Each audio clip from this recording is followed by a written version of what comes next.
The Oklahoma City Thunder saw Aleksej Pokusevski return to the hardwood after 2.5 months of an injury. SGA goes to Toronto tonight. How important this game is, and your mailbag questions all coming up on today's Locked On Thunder podcast. You are Locked On Thunder, your daily Oklahoma City Thunder podcast. Part of the Locked On Podcast Network, your team every day.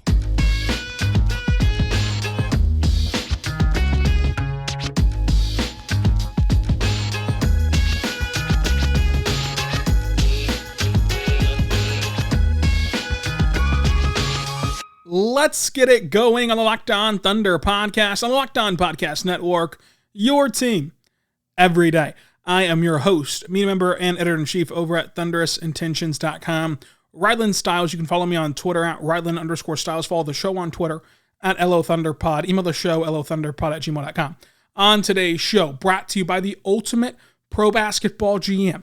We're going to dive into the Oklahoma City Thunder going to Toronto tonight to take on the Raptors. How has SGA fared in his career going to Canada, and how important this game is after some events that occurred around the NBA tonight? Aleksej Pokusevski returns to the floor for the first time since December, and your mailbag questions are all on today's show. Thank you so much for making us your first listen every single morning, every single day. We're here for you, talking Thunder basketball. Subscribe for free across all podcasting platforms so you never miss an episode. And today's show is brought to you by the Ultimate Basketball GM. If you've ever dreamed of being an NBA GM and managing your basketball franchise, this is the game for you. To download the game, just visit the Ultimate Pro Basketball GM.com, or look it up in the App Store, and our listeners get a 100% free boost to their franchise when using the code LOCKEDON, all caps, no spaces in the game. So Pokusevski returned to the floor. He had been assigned to the Blue back on March 6th, and at that time, it was just for practice.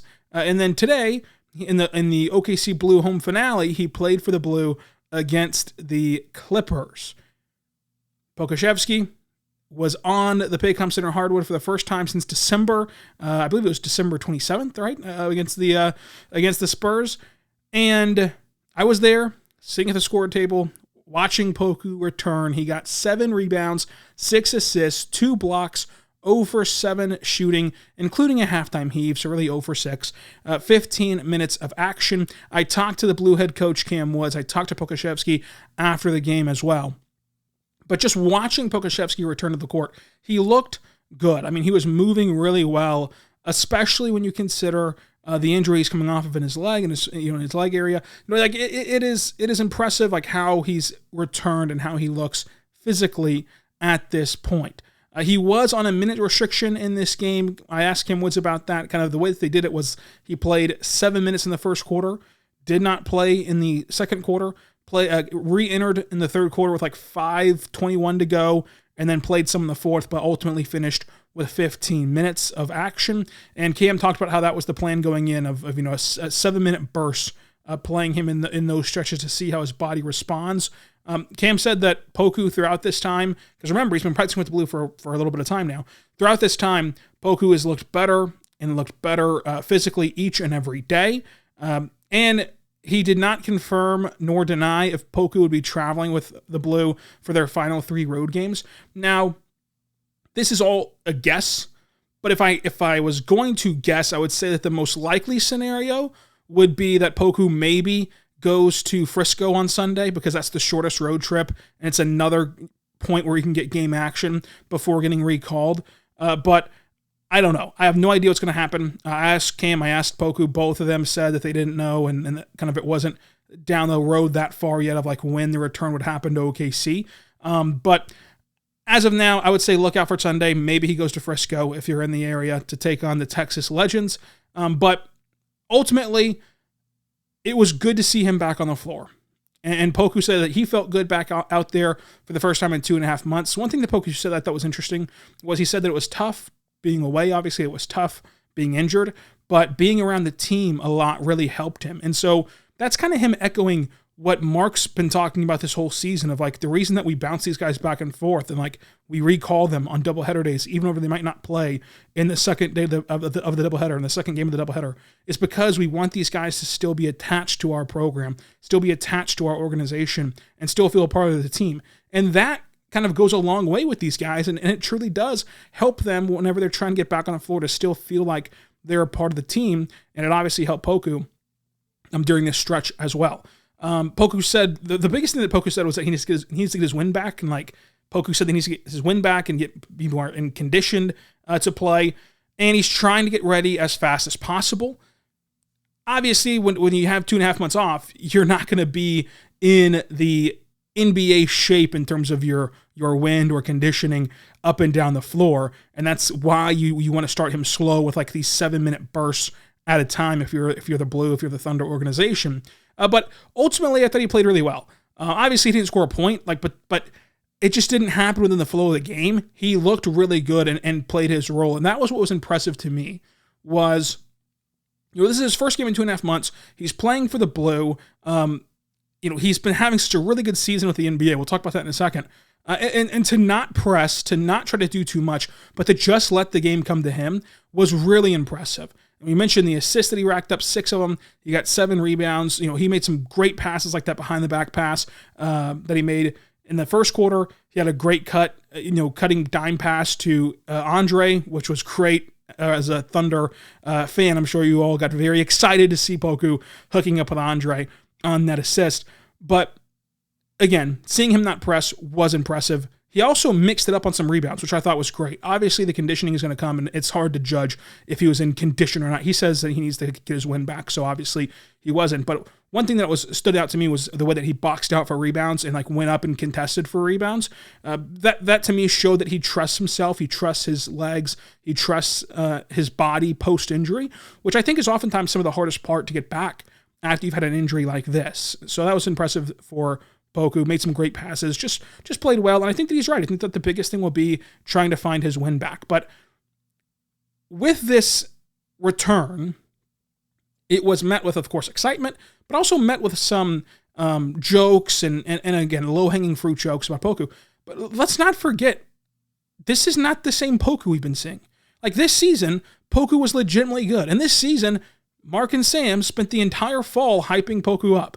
And what did he do? He came out this year and had a career year in three-point shooting 38% overall from three, 38% on non-corner situations, and 39% in the corners. Synergy grades him as a very good defender this year, allowing just 0.9 points per possession. Synergy also places Poku in the 90th percentile in pick-and-roll man defenders situation.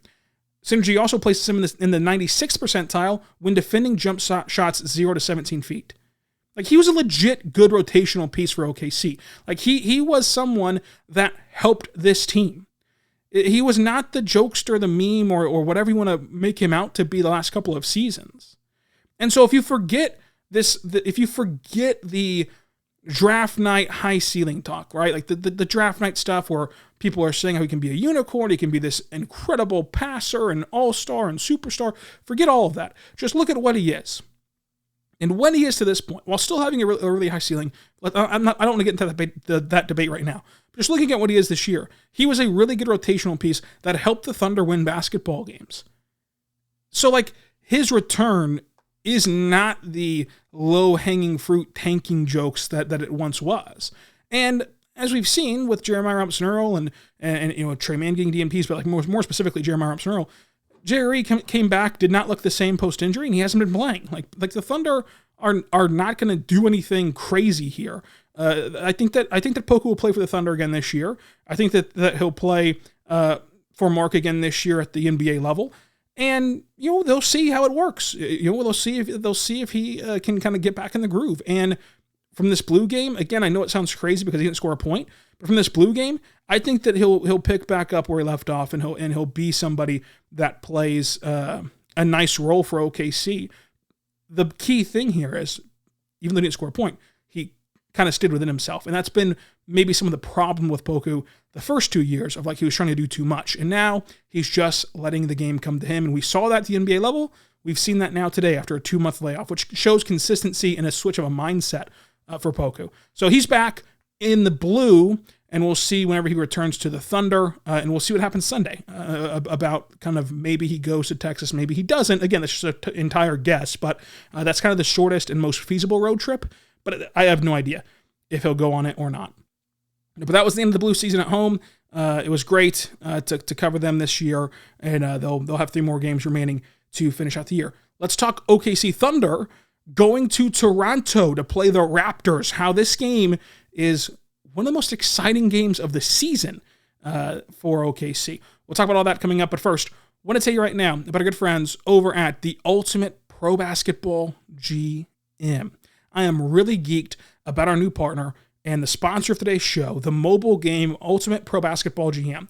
If you've ever dreamed of being an NBA GM and managing your basketball franchise, well, your dream can come true. This game is definitely for you if that's the case. You manage every aspect of your team. You play through the season, you learn about your team, and you lead them to glory as you assemble them by hiring the right coach and assistants, by trading and training players, by making draft picks, by navigating your franchise through free agency, through the draft, through the ups and the downs of a season. All of this in a challenging and realistic game. Ultimate Pro Basketball GM is completely free and playable offline, so you can play on the go as you want and when you want. At the Ultimate Pro Basketball GM, go to probasketballgm.com. That's probasketballgm.com to download the game, or just search the Ultimate Pro Basketball GM game on the App Store. Make sure that you take advantage of this because our Locked On Thunder listeners get a 100% free boost to their franchise when you use the code Locked On. That's all caps, no spaces, code Locked On in the game store. So make sure that you check that out. This game is totally addicting. You will get hooked to it. Go give it a try. Ultimate Pro Basketball GM. Start your dynasty today.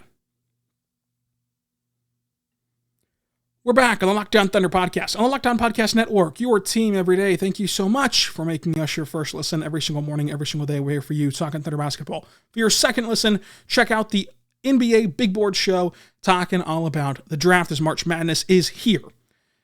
OKC takes on the Raptors. And look, this game got even more exciting. It was already exciting after the Thunder took care of business and beat the Nets, and at the time, they were the 8th seed in the Western Conference. But the Rockets beat the Lakers on Wednesday night. The Celtics beat the Timberwolves on Wednesday night. And the Spurs gave the Mavs a scare, but the Mavericks ultimately won in overtime. But nonetheless, the Thunder play in Toronto tonight. A win tonight puts OKC at 500. OKC is returning to SGA's favorite road city, of course, his hometown of his home country of Canada in Toronto. He's from Hamilton, like 40 miles outside of Toronto, but still, for his home team, also a homecoming, of course, for Lou Dort. And Dort going to return home at the perfect time for Dort after a huge third quarter spark of 5 threes against Brooklyn in his last game. This is SGA's first game in Toronto after becoming an all-star. His first trip to Toronto whenever he was a rookie, 19 points, 5 rebounds, 3 assists, a steal, 2 blocks, 60% from the floor. His second trip to Toronto, 32 points, 7 rebounds, 2 assists, 3 steals, 57% from the floor. And his third trip to Toronto, 26 points, 2 rebounds, 9 assists, and a steal. This will be his 4th trip to Toronto. Remember, they had that Tampa Bay game. Shout out OKC Skittles for reminding everyone of that. 4th trip to Toronto. Here's what's on the line in the 4th trip. He's an all-star. He's a 30-point-per-game scorer now. OKC is a game away from 500, and OKC is in the play-in tournament if the season ends today. They're in the postseason, all thanks to him and him leading this franchise, along with the rest of his supporting cast. A win tonight in OKC has the same record as Dallas, which they'd have the tiebreaker over Dallas. They have the same record as Minnesota. Now, the Wolves do have the tiebreaker over OKC. OKC is currently on a 3-game winning streak, winners of 6 of their last 7 games, and I cannot stress enough how much energy I would expect OKC to play with. I cannot stress enough how much I think that this team will rise to the occasion and will play extremely well in Toronto. This team is just built for these moments. It appears like this is a very young team, but each time that they faced games like this where you kind of get excited for it, you count down the hours for it, the LeBron chasing history, chasing Kareem game. They were up to the challenge. These milestone games here that they've played in, the defending world champion Warriors at home, needing a win post All-Star break. They got it done in a big spot, even withstood a Warriors avalanche in the middle of that game. Like, in these moments like this young team has stepped up, and this young team has rose to the occasion. And I think that they understand how big this game is, independent of where it's being played. This game could be getting played in St. Louis. It wouldn't matter. It is a big game for the standings, but it's being played in Toronto, and they understand how important it is. This is a very tight, group, a very tight group that understands what this game means for Shai and for Lou and just for this entire roster. And I think it'll be awesome. And I think that this team has really hit their stride. I think that this team has gotten to a point where you can trust them to go and when they're healthy, have a shot to win any game that they play in. Any game at all. And the Raptors just got revenge on the Nuggets, and they're feeling pretty good about themselves. They're feeling pretty good about themselves after that game. And they're back at home, and they're in the mix as well in the Eastern Conference for the play-in. Like, they need this game just as bad. They're the 9th seed in the East with 33 wins. It'll be interesting. It'll be very interesting. The Raptors are 5-5 in the last 10 games. At home, they're 21-13, which is much better than their road record of 12-23. But I cannot wait. I cannot wait for this game. We'll have the game recap right here on the Locked On Thunder podcast afterward. But also today, I want to take your questions and answer them on the show. So at OKC_superfan, ask the question on Twitter. Do you genuinely think Lou Dort has a future spot on this team? I feel like he has not improved since his sophomore season. Okay. Yes, I do think that Lou Dort has a spot on this team, and I understand that it's getting tiresome to hear this over and over again, but it's true. It's not that Lou Dort hasn't improved, it's that the roster around him has not improved in the sense of his role. Like, his role needs the roster to get to a point, and it's getting there. Like, you're seeing JW be more aggressive, which is pushing Lou Dort down the shot-taking totem pole. Same with Josh Giddey. I mean, you're going to add Chet Holmgren next year. You're going to add another first-round pick this year that'll likely take more shots than Lou Dort in an ideal world. Like, you're seeing him get pushed down that totem pole. And the further he goes down that rung, the better that he will look. And the more he gets reduced to being a corner three-point shooter, then the better he will be. Lou Dort is shooting a career high in threes, in corner threes. He should do that again next year. Like, already, at this point in the season, Lou Dort is shooting 85 threes this year from the corner. Now, he's played more games than he ever has also. Let's keep that in mind because of the two-way thing as a rookie and then all the other stuff that happened the last couple of years. But 85 corner threes, that number needs to continue to climb. Continue to climb. And with that, outside of his first year, he's taking his fewest non-corner threes. And remember, he's played more games already by 10 whole games than his next highest total of non-corner threes. So, like, he is adapting to his role in a sense, but the biggest glaring thing is that his rim finishing is not getting any better at all. Like, it's getting worse, even. This is a career low rim finishing year for Lou Dort. First of all, I understand if you don't think that he can get better as a rim finisher. I know he's still young. I know he can improve. I know he's only not even 24 yet. But it's been 4 years of him not being good. So if you're ready to cast him off as a really bad rim finisher, I can't blame you. The only thing I'll say is he truly has gotten better as a decision maker going toward the basket as a passer. He's gotten better. And last year in the summertime, it was not a wasted summer. I do not want to call that a wasted summer for him because I really would feel like I'm overstepping at that point. But he talked about how the shoulder injury limited some of what he could do in the summertime and the work he could get into in the summertime at Media Day. And so you have a summer now with no shoulder injury and, of course, knock on wood, hopefully no shoulder injury. And you have a summer of understanding, hey, this is the swing skill offensively for me. It's like, I have to get better as a rim finisher. And you have a guy who has the body to get better as a rim finisher. Like, he has the physical tools where he should be finishing better at the rim. It's just he's got to learn how to do it, and I think that he can. But yes, I think that Lu Dort as a great defender and as a really, really good corner three-point shooter. I mean, he's shooting 44% in the corner three. Like, with all those things, he absolutely has a future for this team, especially as you limit his offensive role to those things that he does super well. And it only highlights his great things about his offense, while also we already know he highlights his great defense. So I do think that Lu Dort has a future with OKC. At Jordan W., expectations for the end of this season and current players that you do not think have a future with OKC. I think that this Thunder team should be a play-in team. Like, should play a game after Easter. Like, they should play a game after the regular season finale against Memphis. Like, this team is right there. Like, I know what the expectations were coming into the year, but like, forget about all that. Like, look at what's happened so far this year.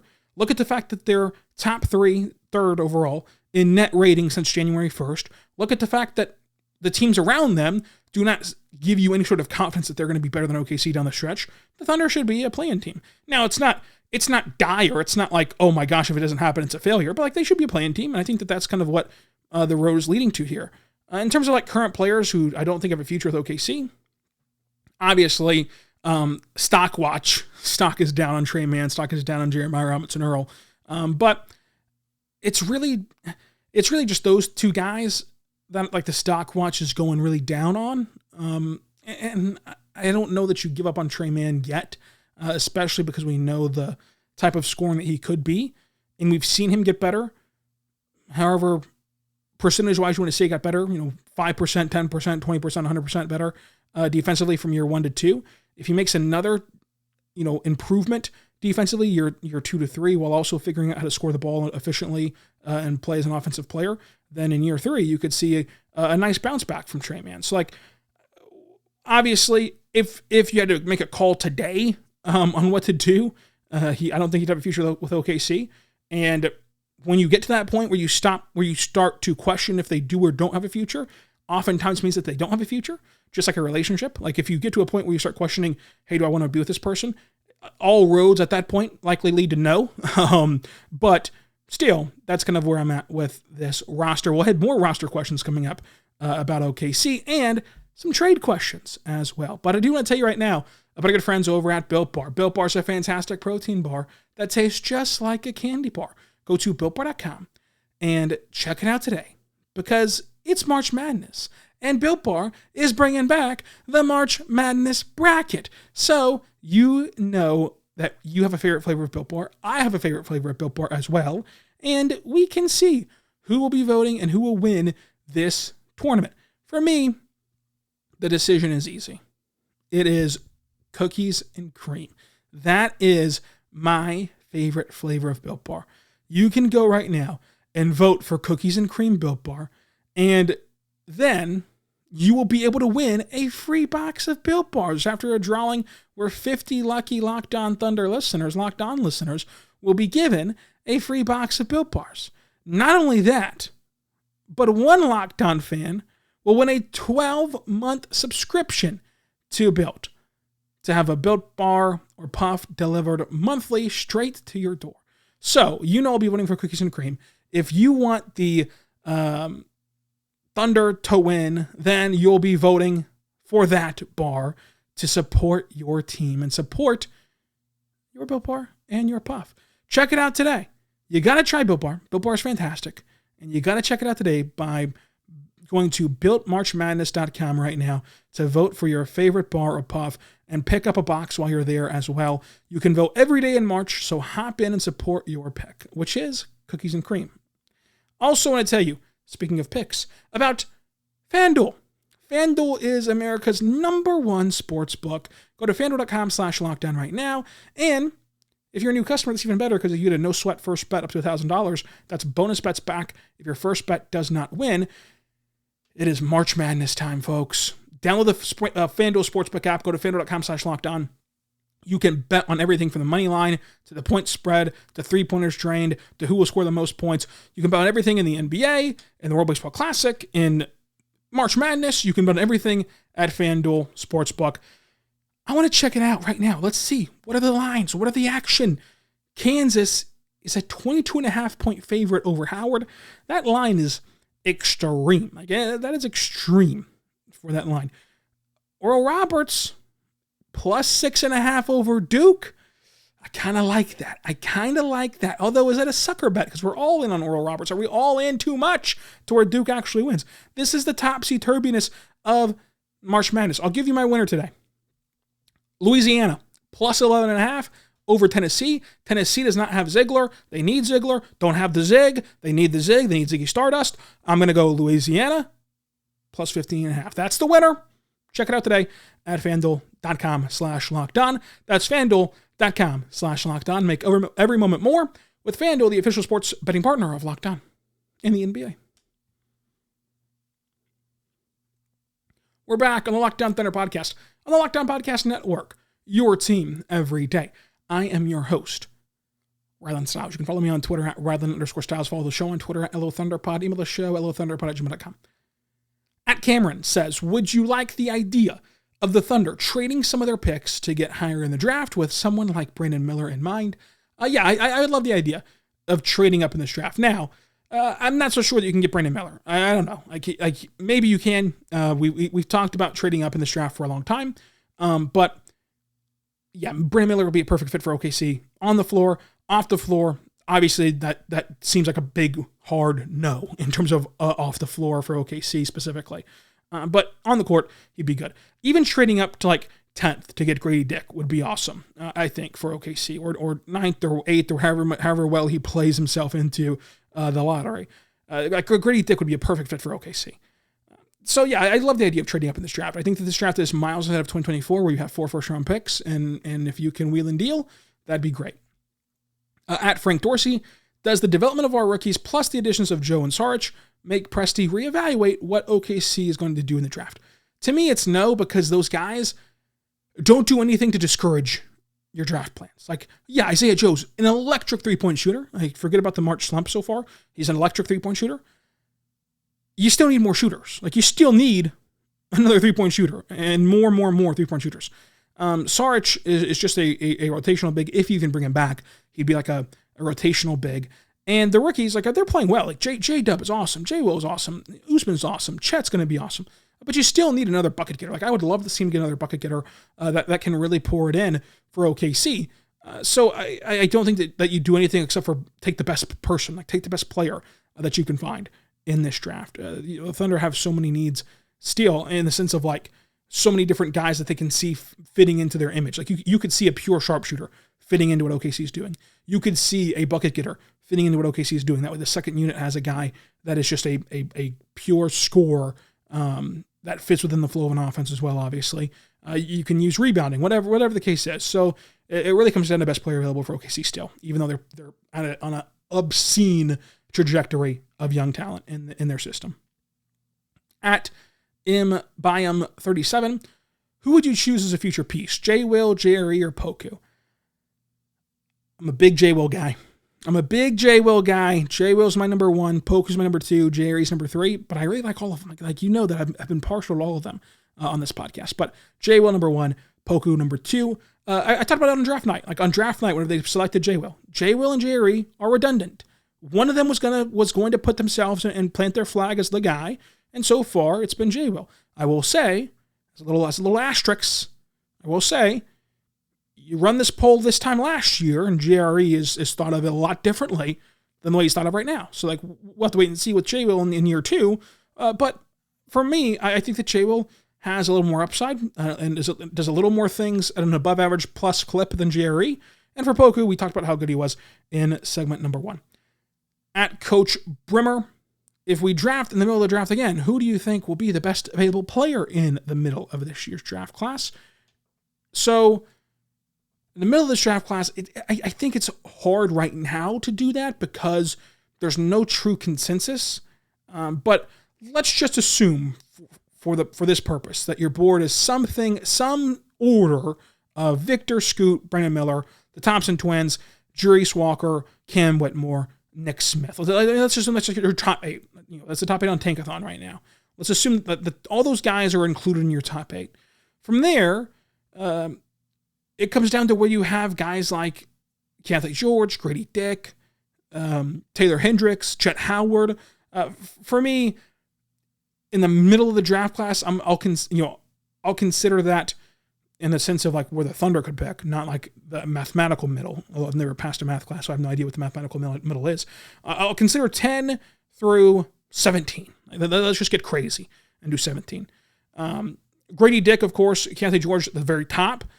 Taylor Hendricks would be right in the sweet spot. Chet Howard, I love a lot for OKC. We've done a whole podcast on Chet Howard to OKC. You can go back and listen to that one. I think that he'll be awesome.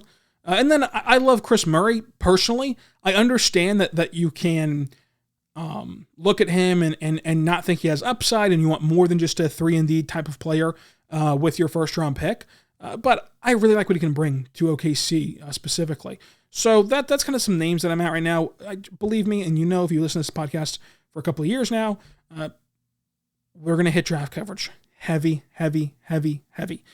We stay 5 days a week throughout the off-season, so we'll have plenty of time to talk draft coverage as well. But those are some names you can look into as the tournament gets started today.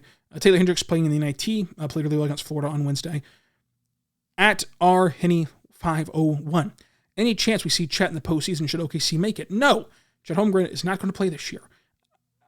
I think it's great that we're seeing these videos of him dunking, and I was there at shoot-around whenever he dunked for the first time, and at least first time, I should say, in front of media. Dunked for the first time in front of media. He looks really good playing 5-on-0 and doing some light work like that. I've heard he's done other work than just 5-on-0, but I don't think we've seen it with our own eyes. It's great. But there's a big difference in doing that and playing at an NBA level. And there's a big difference of doing that and playing full contact. And there's a big difference of doing that and just getting thrown into playoff basketball. That's just not realistic. It's not at all going to happen.